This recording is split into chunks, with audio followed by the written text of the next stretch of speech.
All right. Just got to credit, first of all, Georgia on what they did today. And you got two teams. Congratulations to them, Coach Smart.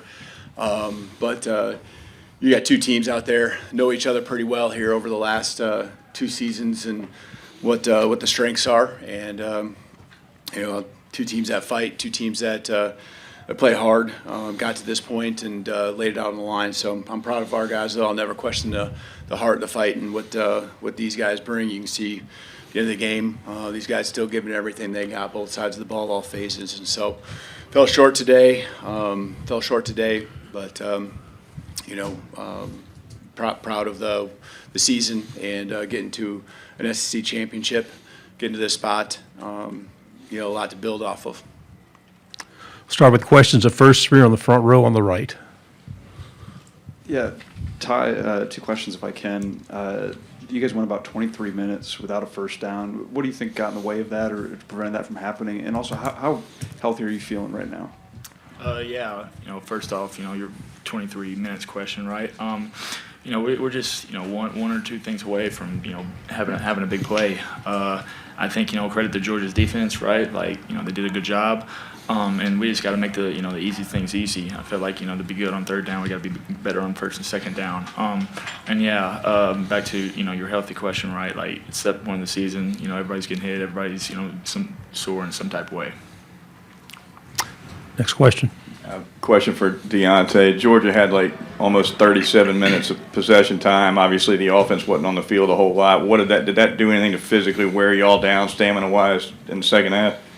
I don't think we were worn down. I mean, we was just going out there and trying to do whatever we can to get the ball back to our offense. I mean, we wasn't worn down. Just for Ty, just how frustrating is it to kind of have this offensive showing collectively as an offense, and you have the playoffs kind of on the line here? I mean, yeah, we have a standard, right, as an offense in general. We think that, we know we're the best offense in the country. And then when we don't show it right, it's very frustrating, especially times when, we're just, a couple things away. So, like I said, credit to Georgia's defense, right? They had a good plan. That's just pretty much simple as that. Left side, second row. Can I ask coach or is it players only? Players only right now. Ty, how nervous are you going to be tonight, knowing tomorrow, the playoff committee is going to look at this game and consider what, the whole season? Yeah, I mean, I'm not nervous at all, right? It's not up to me. I think that our resume speaks for itself. We went through a gauntlet of a schedule. SEC is the best conference in the country. That's a really good team. That's pretty much simple as that, right? We went through a tough schedule, and we're the most resilient team in the country. And everything, our resume speaks for itself. Back row on the right.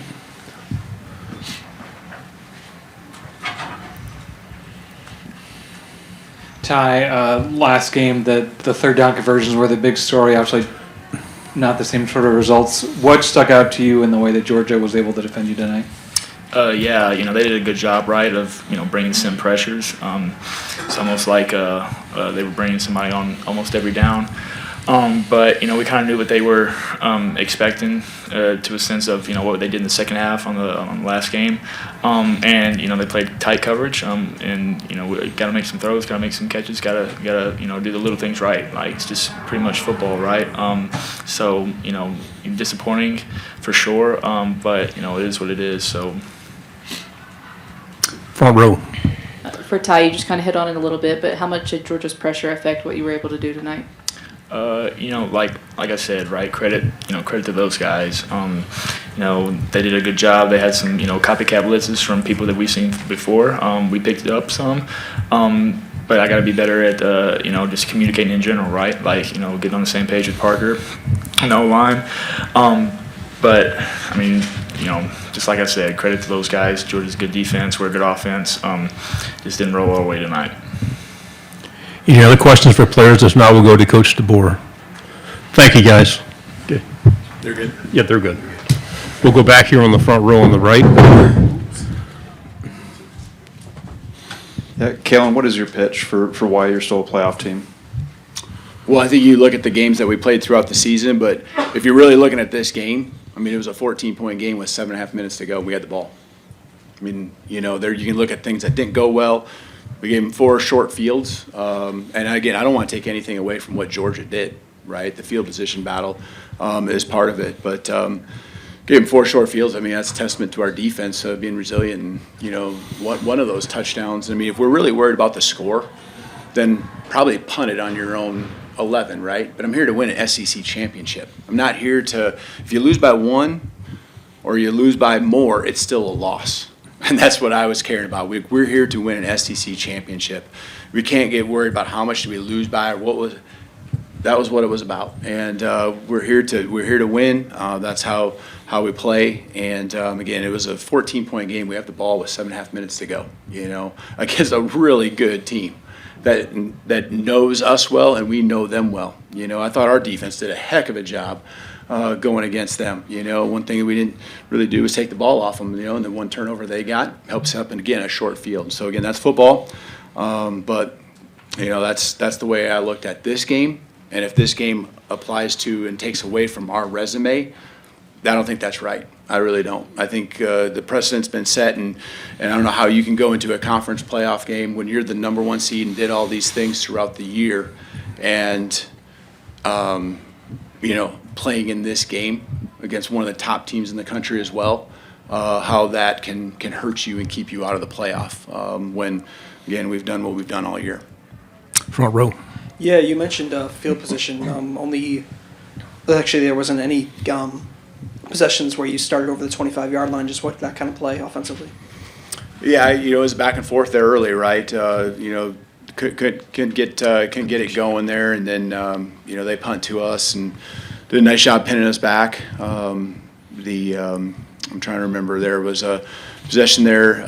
They scored on their short fields and got the 14-point lead there. So the field position's a big deal. It's a huge deal, and so makes it harder. You're swimming upstream for sure, but our guys, moved the ball there at the end, still almost scored another touchdown. If we're really worried about point differentials, we're right there, and you're not going to take the points and kick a field goal just to make the score look better. That's not what it's about. It's about winning a conference championship, and credit Coach Smart and what they did. They had a better day today. Stay on the front row.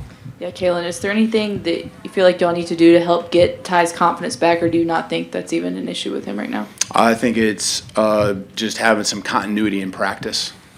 If I went through, and I don't think this is what this is about, but if I went through the guys who we are gluing together, and again, I know that locker room has the same situation going on, but you talk about Parker Brailsford, who, if you give these guys 2 weeks to get ready and what the health will look like for these guys, Parker Brailsford, Germ, Daniel Hill, I'm not going to say what he's playing through, but 2 weeks, it'll be a different Daniel Hill. Okay, and you execute, or you have a lack of execution in practice or in games because you probably didn't have everyone out there working together in practice, and so Dewberry will be back 100%. He was, at the end of the week, Gino, would be back. He got taken out of the game there. He'd be back. I can keep going on down the line. More reps for our other running backs. We fully expect to have Jam back. 2 of our 3 losses are when Jam doesn't play. And so there's really not a chance that it felt like he could play today, but he's not that far away. It's not the one, to me, the injury that keeps you out and holds you back. And so again, even a chance it'd be tight, but a chance even Kevin Riley. That one might be a little bit tight, just to be real with you. And so, there's a lot of guys. I think that's really what it comes down to, is playing with their guys, and we got into this game today. And, the execution just wasn't quite as crisp, but there's usually a reason for that. And so, again, defensively, the same thing. Kelby Collins and LT and ZB, in the game today, dinged up, and Dijon a little bit before the game, just with an evaluation there that we had where we had to kind of hold off. But all those guys in 2 weeks, considerably different football team. It's the one that you would have seen, in earlier in the season. Back row on the right. Kalen, two questions about the punt block. One, I think Georgia's not always played having six or eight guys up on the line. Was that something you had seen much, and then just kind of what happened on that play as you saw? Yeah, I can tell you exactly what happened. We got a new face in the spot. I mean, obviously that's LT Overton's position, and just tell you what it is. There's a check we got to make, and you got a new face in that spot, and that's what happened. And so again, getting guys and more reps and getting guys back out there makes a big deal. You know, I don't fault our guys that were in that spot, doing everything they can, but there's a check we got to make, one we make all season long. You know, we missed it, and they got an extra hat that we couldn't block. Two questions here in the white in the middle. Coach Ryan Williams was able to break free a couple times in this game, but then a couple times, he was off the field and some of the moments after that. Just kind of talk about the approach of Ryan Williams. Yeah, I mean, we were intentional in trying to get him the ball, and we got four guys that really are working hard in the rotation, and someone's going to be out, and if we go two tight ends, which we still like to do, there might be two guys out, but Ryan, came out and had a great week of practice. He's one of the guys that, is pretty healthy. And so, we were intentional. He made some plays, like you said, and, there's more to be had out there the next time he gets a chance. Final question, front row, third over. Coach, is it still the plan to have Coach Shepard continue with the team for whatever's next, or is it possible you'll have to be replacing him soon? Yeah, there'll be a couple days. We're going to try to make it go as long as we can, and he might have to have a few days, especially early in the week here, where he has to take care of some things with his team, and that's where my background with the position and just the offense and stuff.